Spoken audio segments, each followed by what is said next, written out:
And Jim, you got an opportunity to call the main event. Yeah. I want to play a little bit of a clip, but how did this come together? Did you know you were making your return last night, or? I knew that when Oklahoma City was booked, that I would go to the show if I was able, healthy enough, felt well enough, because I would be here for the holidays for my grandkids and my daughters. So I just sent out a tweet casually saying, look forward to seeing all the guys that, because I was just going to do a little drive-by in the afternoon and say hello to everybody. Right. Which I was perfectly fine doing. But then it kind of grew into a booking idea, apparently.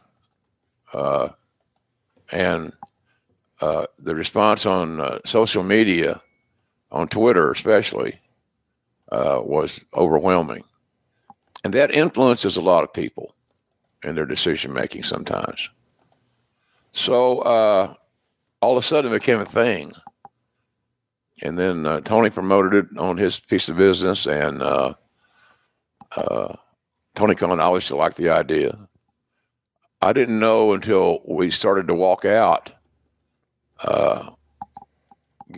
before my music played that he was going to introduce me. He just came up. He wanted to do it. So cool. And so that's how that started. And then I got to go call a really good match. Those two guys are really good talents. I mean, no matter what company you're with and all that bullshit, these guys can main event with any company in the world.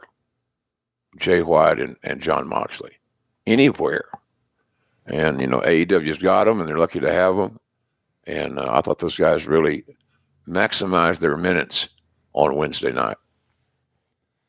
What a return it was. We've got a clip. I think it's probably got to be one of the bigger pops of the night. Let's take a listen.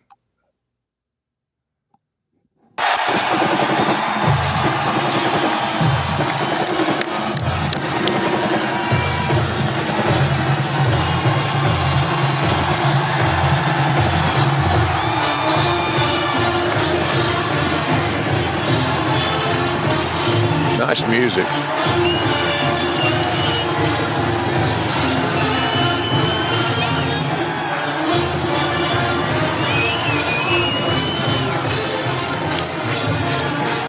Jim, after all this time at home, isolated by yourself, working on getting better, finally back and in your hometown to get a welcome like that, man, that's got to make you feel good, does it not? Good medicine, Conrad. That's good medicine, my friend. Yeah, it was cool. It was really cool. It takes you back. It's nostalgic in a way. It's emotional in a way, in a lot of ways. But it was fun. It was fun. And Tony put me in a position to call the main event, which if I had to pick one match on the show to call, it's not just because it was the main event, but because it was Moxley and that kid's name. What's his name again? Jay White. Jay White, yeah. It's early morning, folks. I haven't fully consumed my gallon of coffee yet, but I'm working on it.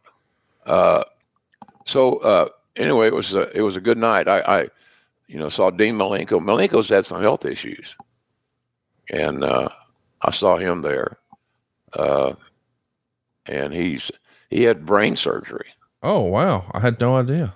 And it stops the shakes from the Parkinson's.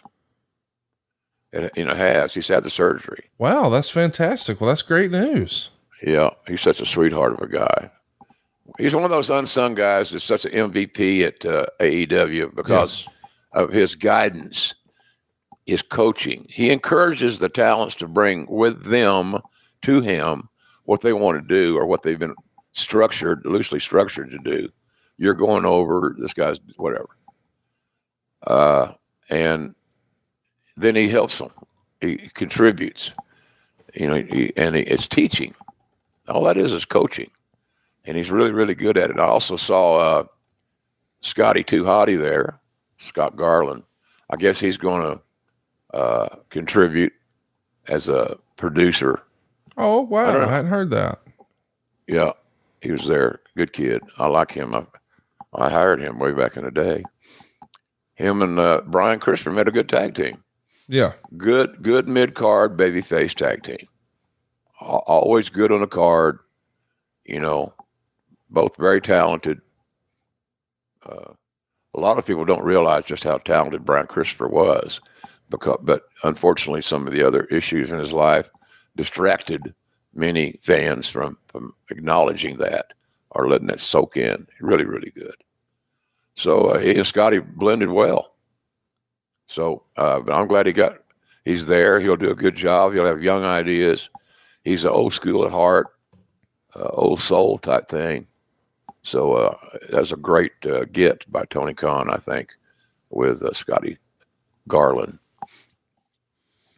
Well, man, I'm excited to hear that you were back. And of course, I think we'll hear your voice on Rampage this Friday night. So be sure to check that out. But what's the next goal? You know, we had talked before, maybe, hopefully, possibly the pay-per-view. Well, you exceeded expectations. You beat that back. Do you think you'll be at the pay-per-view next weekend? I think it's doubtful, but I don't know. That's entirely up to Tony Khan. It may be all up to Tony Schiavone. No, I'm kidding. That's Tony's call. We haven't discussed it. And, you know, going to Long Island in December, when I haven't had a trip that long in a while, it's not something I would relish. Okay. That makes sense. However, if called upon, I will come play. Of course. And I'll play well as best I can anyway. So, I don't know. I'm not being evasive. I like to say, yeah, I'm going to be there, buy the pay-per-view, enjoy it. But I don't know. You still should buy the pay-per-view. Yes. Baby needs new shoes, as they say in gambling. Baby needs new shoes. Well, our discussion today on the podcast, and we hope you guys are enjoying our holiday season. And I guess this is our last episode before Christmas. So we hope you guys have a Merry Christmas, and we'll be back in time to wish you a Happy New Year. But we're going to talk about a brand new day in professional wrestling. Once upon a time, you know, we used to do a lot of polls here on the program, and we went back to that. And believe it or not, what won the poll is talking about this acquisition. We had another episode on deck of you talking some Mid-South or Junkyard Dog as a potential topic, or doing an old school Mid-South watch along, or talking about the acquisition that Jim Crockett Promotions made of the UWF. So that's our topic today. Bill Watt's book has gone into great detail about how Mid-South wrestling sort of got off track. And I guess at one point, Bill discussed with Ted Turner about the possibility of buying Mid-South wrestling. Do you remember hearing about that? Way back in the day, they had some discussions, but they weren't like big high-level meetings. Look, Bill and Ted were a lot alike. They liked each other. They're both kind of mavericks, men's men, ladies' men, blah, blah, blah. And so the macho in them both came out when they were together, and they seemed to have great chemistry. With all that said, it was just another option to gain financial stability for Cowboy if he could have partnered, keyword, up with Ted. It just didn't come about. Now, Ted liked Bill enough to put Mid-South Wrestling on TBS for a short time, and it did great numbers. It was a top-rated wrestling show on TBS.